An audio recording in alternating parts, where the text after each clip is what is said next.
So good morning guys. तो चलिए start करते हैं आज के यानी कि 17 जून के इंपॉर्टेंट करंट अफेयर्स को। देखिए हमारा पहला प्रश्न क्या है। हाल ही में international day of family remittance ये कब मनाया गया? तो आंसर होगा 16 जून को।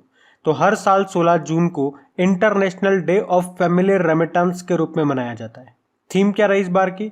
डिजिटल और वित्तीय समावेशन के माध्यम से पुनर्प्राप्त और लचीलापन, यानी कि recovery and resilience through digital and financial inclusion. Last year भी इसकी यही थीम थी।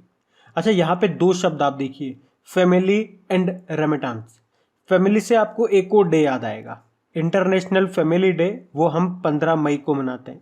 और रेमिटेंस से आपको एक रिपोर्ट याद आएगी जिसमें बताया गया था कि रेमिटेंस के मामले में अब टॉप कंट्री बन गया है इंडिया, सेकंड पे मैक्सिको है और थर्ड पे चला गया चाइना। रेमिटेंस मतलब जब आप किसी दूसरे देश में जाकर के वहाँ पे कमाई करते हैं और जो वो पैसा अपने घर पे भारत में जो भेजते हो आप, तो उसे कहते हैं रेमिटेंस। अब जून के जितने भी इंपॉर्टेंट डेज हैं उनको एक बार हम रिवाइज करते हैं। देखो, 1 जून को हमने वर्ल्ड मिल्क डे मनाया, 1 जून को ही ग्लोबल डे ऑफ पेरेंट्स के रूप में मनाया, 3 जून को वर्ल्ड बाइसिकल डे मनाया, 5 जून को वर्ल्ड एनवायरनमेंट डे मनाया, 7 जून को विश्व खाद्य सुरक्षा दिवस वर्ल्ड फूड सेफ्टी डे मनाया, 8 जून को विश्व महासागर दिवस वर्ल्ड ओशियन डे मनाया और 8 जून को ही वर्ल्ड ब्रेन ट्यूमर डे मनाया था।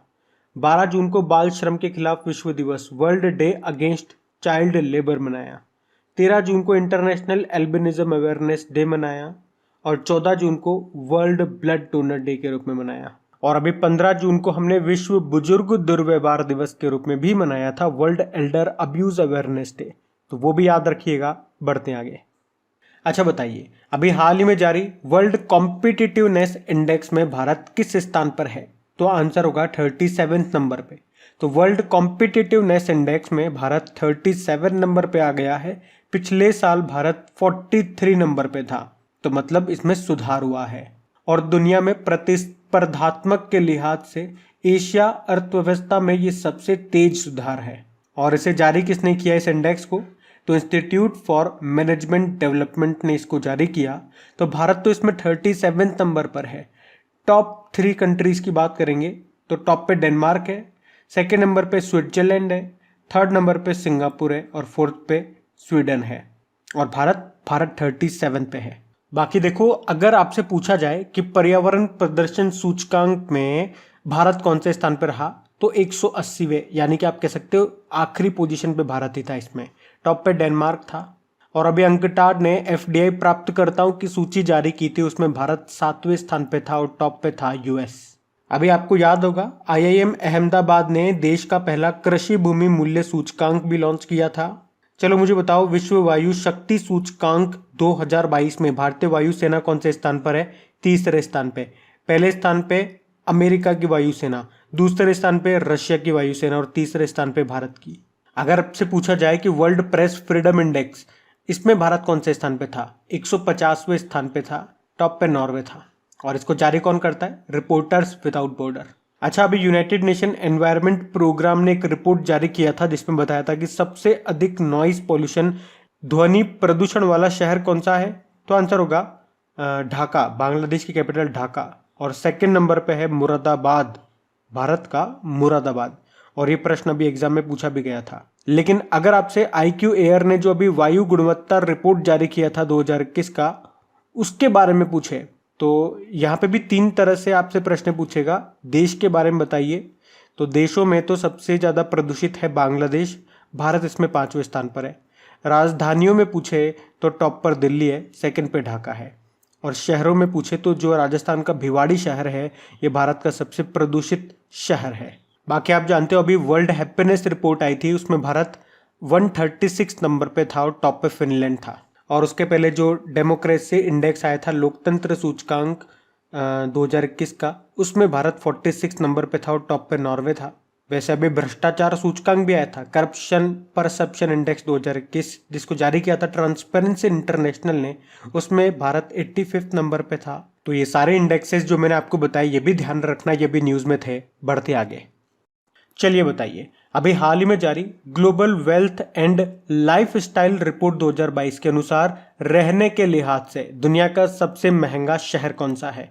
तो आंसर होगा शंघाई, ये चाइना का है। तो जूलियस बेयर ग्रुप की global wealth and lifestyle report 2022 के अनुसार रहने के लिहाजा से दुनिया का सबसे महंगा शहर बताया गया चाइना का शंघाई। सेकंड नंबर पे यूके की कैपिटल लंदन और थर्ड पे ताइवान की कैपिटल ताइपे। तो ये आप ध्यान रखना। बढ़ते आगे, चलिए बताइए जून 2022 में जारी ग्लोबल स्टार्टअप इकोसिस्टम रिपोर्ट 2022 में टॉप पर कौन है? तो आंसर होगा सिलिकॉन वैली। तो अभी हाल ही में जारी ग्लोबल स्टार्टअप इकोसिस्टम रैंकिंग में टॉप पर सिलिकॉन वैली है। और सेकंड पे कौन है? सेकंड पे लंदन और न्यूयॉर्क है। और अगर भारत में बात करेंगे तो ध्यान से सुनना, जो बंगलुरु है ये 22वें स्थान पर है, दिल्ली है ये 26वें स्थान पर है। जबकि अगर आप बात करते हो अफोर्डेबल टैलेंट यानी कि किफ़ायती प्रतिभा के मामले में, तो केरल जो है ये एशिया में टॉप पर है और इसी कैटेगरी में केरल दुनिया में चौथे स्थान पे आता है। ध्यान से सुनना मेरी बात को, हम एक पर्टिकुलर कैटेगरी की बात कर रहे हैं। और कौन सी कैटेगरी है? अफोर्डेबल टैलेंट यानी कि किफ़ायती प्रतिभा की कैटेगरी में जो केरल है ये एशिया में तो टॉप पर है और दुनिया में चौथे स्थान पर है। उसी तरह से tech venture capital investment category में आप लोग बात करोगे तो जो बंगलुरु है ये 5वें स्थान पे आ जाएगा। वैसे जनरली ओवरऑल बंगलुरु भी हमने कहा था अभी कौन से स्थान पर है? 22वें स्थान पे है। अच्छा, वैसे बात करें ग्लोबल स्टार्टअप इकोसिस्टम रिपोर्ट 2022 को किसने जारी किया? तो genome and global entrepreneurship network ने। तो ये आप ध्यान रखना प्रश्न। बढ़ते आगे, चलिए बताइए जून 2022 में किसे कर्नाटक का नया लोकायुक्त नियुक्त किया गया? तो आंसर होगा BS पाटिल को। इनका पूरा नाम क्या है? भीमना गोड़ा संगन गोड़ा लकड़ी की काठी काठी पे गोड़ा नाम एक सा अजीब सा है इनका, इसीलिए शॉर्ट में लिख दिया BS पाटिल। लेकिन आप तो फुल फॉर्म ध्यान रखना, भीमना गोड़ा संगन गोड़ा पाटिल। तो कर्नाटक का नया लोकायुक्त इनको नियुक्त किया गया है, ये आपको ध्यान रखना है। आपको अभी प्रदीप कुमार मोहंती का नाम याद होगा। अभी हमारे जो प्रेसिडेंट है उन्होंने प्रदीप कुमार मोहंती को लोकपाल अध्यक्ष का अतिरिक्त प्रभार एडिशनल चार्ज दिया था। किनका स्थान लिया इन्होंने? पिनाकी चंद्र घोष का, जो कि हमारे पहले लोकपाल अध्यक्ष थे। अच्छा, लोकपाल का नेतृत्व एक अध्यक्ष करता है, याद रखना, और इसमें 8 सदस्य हो सकते हैं, पर वर्तमान में केवल 6 सदस्य हैं। उसी तरह से NJ ओझा, ये नाम भी सुना था आपने, मनरेगा लोकपाल बने थे ये भी। और सतीश पाई का नाम आपने सुना होगा, अभी इंटरनेशनल एल्यूमिनियम इंस्टीट्यूट के ये चेयरमैन बने थे, तो ये भी ध्यान रखना। बढ़ते आगे। अच्छा देखो, ये अच्छा प्रश्न है कि अभी भारत, इजराइल, यूनाइटेड अरब अमीरात और किस देश ने मिलकर के एक नया I2U2 समूह बनाया है, ग्रुप बनाया है? तो आंसर होगा USA। तो मतलब इसमें 4 देश शामिल है और इसके नाम से भी आप सभी देशों का नाम ध्यान रख सकते हो। I2 मतलब I से इंडिया और I से इजराइल, 2 I है ना, इसलिए I2। और 2 देश हैं जिनके नाम U से चालू होते हैं, एक तो USA और यूनाइटेड अरब अमीरात। तो इसका गठन पूरी दुनिया में अमेरिकी गठबंधनों को पुनर्जीवित करने के अमेरिका के प्रयासों का हिस्सा है। और इन देशों की जो पहली समिट है ये अगले महीने यानी कि जुलाई 2022 में आयोजित होगी। कहाँ पे होगी अभी ये नहीं बताया गया, लेकिन जब भी ये बताएंगे मैं आपको जरूर बताऊंगा और वो आपका मोस्ट इंपॉर्टेंट क्वेश्चन बन जाएगा। अच्छा, भारत के प्रधानमंत्री नरेंद्र मोदी है, इजराइल के प्रधानमंत्री नेफ्ताली बेनेट हैं और USA के प्रेसिडेंट कौन है? जो बाइडन। और यूनाइटेड अरब अमीरात के प्रेसिडेंट अभी नए बन गए, शेख मोहम्मद बिन जायद अल नयान। अच्छा, आपको याद होगा क्वाड देशों के बारे में, कौन कौन से देश आते हैं इसमें? USA, इंडिया, ऑस्ट्रेलिया और जापान। और अभी आपको याद होगा क्वाड देशों की 4थी समिट हुई थी टोक्यो जापान में। चलो फिर आप बता दो लगे हाथ, इसकी अगली बैठक 2023 में कहां पर होगी 5वें नंबर की? तो आंसर होगा आपका ऑस्ट्रेलिया में। और नॉर्डिक देश किसे कहते हैं? तो याद रखना उत्तरी यूरोप के 5 देशों को कहा जाता है। और वो 5 देश कौन कौन से हैं? डेनमार्क, स्वीडन, फिनलैंड, नॉर्वे और आइसलैंड। अभी आपको याद होगा नॉर्डिक और भारत की जो मीटिंग है, और ये दूसरे नंबर की मीटिंग थी, समिट थी, कहां पे हुई थी? कोपेनहेगन डेनमार्क में। अच्छा चलो, कुछ प्रश्न मैं आपसे पूछूंगा। पहले आप मुझे ये बताओ, जो ब्रिक्स की अध्यक्षता है 2022 में, ये किसके पास है? तो आंसर होगा चाइना के पास में। कौन से नंबर की? 14th नंबर की। और पिछली वाली यानी कि 2021 में 13th नंबर की जिसकी अध्यक्षता थी वो भारत के पास थी। और बिम्स्टेक 2022 की अध्यक्षता ये वर्तमान में किसके पास है 2022 में? तो आंसर होगा श्रीलंका के पास में। और बताओ आसियान देशों की अध्यक्षता 2022 में किसके पास है? कंबोडिया के पास में। 2021 में बंदर सेरी बागबान ब्रुनेई के पास में थी। और G20 की अगर बात करें 2022 में इसकी अध्यक्षता किसके पास है? इंडोनेशिया के पास में है। अगले साल 2023 में भारत के पास होगी। और आपको याद है G7 समिट, या कह दूं G7 की अध्यक्षता 2022 में जर्मनी के पास है। और कोप 27 की बात करें, कॉन्फ्रेंस ऑफ पार्टीज 27, ये 2022 में होगी। कहाँ पर? मिस्र में, इजिप्ट में। और जो कोप 28 है वो अगले साल होगी यूनाइटेड अरब अमीरात में। इससे पहले कोप 26 ये हुई थी ग्लासगो स्कॉटलैंड में। तो इस तरह से सारे इंपॉर्टेंट पॉइंट्स मैंने आपको बताया, इनको ध्यान रखना। बढ़ते आगे, चलिए फिर बताइए, जून 2022 में कृषि और प्रसंस्करण खाद्य उत्पाद निर्यात विकास प्राधिकरण, जिसे आप कहते हो एपिडा, इसने किस देश में 8 दिवसीय आम उत्सव का आयोजन किया? तो आंसर होगा बहरीन। तो एपिडा की मतलब क्या हो गया? Agricultural and processed food products export development authority, जिसने अभी 13 जून 2022 को बहरीन में 8 दिनों का आम उत्सव शुरू किया। ये फेस्टिवल, ये उत्सव भारतीय आमों के लिए अंतर्राष्ट्रीय बाजार तराशने के लिए एपिडा की नई पहल का हिस्सा है। और इस महोत्सव में अगर पूछा जाए कि कितने भारतीय आमों की किस्मों को प्रदर्शित किया गया, तो आंसर होगा 34। देखो बहरीन की बात कर लेते हैं। कैपिटल इसकी मनामा है, करेंसी है बहरीन दिनार, और प्रधानमंत्री कौन है? सलमान बिन हमद अल खलीफा। आपको याद होगा फलों के उत्पादन में टॉप स्टेट कौन सा रहा? फिर से आंध्र प्रदेश रहा। लेकिन सब्जियों के उत्पादन में इस बार टॉप स्टेट रहा है उत्तर प्रदेश। और अभी चीनी का उत्पादन सबसे ज़्यादा महाराष्ट्र में देखा गया। और स्टील प्रोडक्शन में आप जानते हो नंबर 1 कंट्री कौन सा है? तो आंसर होगा चाइना। तो ये सारे पॉइंट्स ध्यान रखना। बढ़ते आगे, चलिए बताइए, अभी हाल ही में किस भारतीय मूल की व्यक्ति को अमेरिकी राष्ट्रपति के विज्ञान सलाहकार के रूप में नियुक्त किया गया? तो आंसर होगा आरती प्रभाकर को।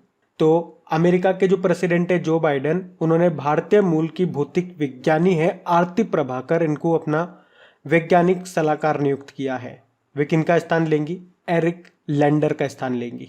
अच्छा, हरिनी लोगन, ये भी भारतीय अमेरिकी हैं। हरिनी लोगन 13 साल की ये स्टूडेंट है वैसे तो, लेकिन अभी इन्होंने क्या किया था कि इनका नाम न्यूज में रहा। इन्होंने 2022 स्क्रिप्स नेशनल स्पेलिंग बी प्रतियोगिता को जीत लिया। और अगर बात करें फाल्गुनी शाह की, तो भारतीय अमेरिकी गायिका हैं। अभी जो 64 नंबर के ग्रैमी अवार्ड्स हुए थे उसमें बेस्ट चिल्ड्रन म्यूजिक एल्बम अ कलरफुल वर्ल्ड के लिए ग्रैमी अवार्ड मिला था इनको। तो ये नाम भी ध्यान रखना है आपको। बढ़ते आगे, अच्छा फिर बताइए, अभी हाल ही में इंटरनेशनल वेटलिफ्टिंग फेडरेशन यानी कि IWF विश्व युवा चैंपियनशिप 2022 में स्वर्ण पदक जीतने वाले पहले भारतीय भारोत्तोलक वेटलिफ्टर खिलाड़ी कौन बन गए हैं? ये प्रश्न में आपसे पूछा जा रहा है। तो आंसर होगा गुरु नायडू सनापति। अच्छा पहले तो ये बताओ, ये IWF यूथ वर्ल्ड चैंपियनशिप 2022 ये कहाँ पे हो रहा है? लियोन मैक्सिको में। तो कब से कब तक हुआ ये 11 जून को शुरू हुआ था, जो कि 18 जून तक चलेगा। और इसमें 16 वर्षीय गुरु नायडू सनापति ये गोल्ड जीतने वाले पहले भारतीय वेटलिफ्टर बन गए हैं। और कितनी कैटेगरी में गोल्ड जीता इन्होंने? 55 किलोग्राम कैटेगरी में, ये भी ध्यान रखना। अच्छा, संकेत महादेवन का नाम आपको याद होगा। अभी कॉमनवेल्थ वेटलिफ्टिंग चैंपियनशिप 2021 जो हुई थी, दिसंबर में हुई थी ये ताशकंद में, उसमें 55 किलोग्राम कैटेगरी में इन्होंने गोल्ड जीता था। तब आपने इनके बारे में पढ़ा होगा। मीराबाई चानू तो आप जानते ही हो, मणिपुर की वेटलिफ्टर हैं ये। और अभी टोक्यो ओलंपिक 2020 में सिल्वर जीता था इन्होंने, या कह दोगे कि इस ओलंपिक में भारत के लिए पहला मेडल यही लेकर के आई थी 49 किलोग्राम कैटेगरी में। और हर्षदा शरद गरुड़ की बात करेंगे तो IWF जूनियर वर्ल्ड चैंपियनशिप जो हुई थी कहाँ पे? ग्रीस में, उसमें गोल्ड जीतने वाली ये पहली भारतीय महिला बनी थी 45 किलोग्राम कैटेगरी में। अच्छा मुझे तो आप ये बताओ, अभी इंडियन वेटलिफ्टिंग फेडरेशन के नए प्रेसिडेंट बने थे, उनका नाम क्या है? सहदेव यादव। और वैसे इंटरनेशनल वेटलिफ्टिंग फेडरेशन का हेडक्वार्टर कहाँ पर है? लुज़ेन स्विट्जरलैंड में। तो ये ध्यान रखना पॉइंट्स। बढ़ते आगे। अच्छा, एक प्रश्न मैं आपसे पूछने वाला था कि ओलंपिक में पदक जीतने वाली पहली भारतीय महिला कौन थी? तो आंसर क्या होगा? कर्णम मल्लेश्वरी थी। इनका संबंध वेटलिफ्टिंग से ही था।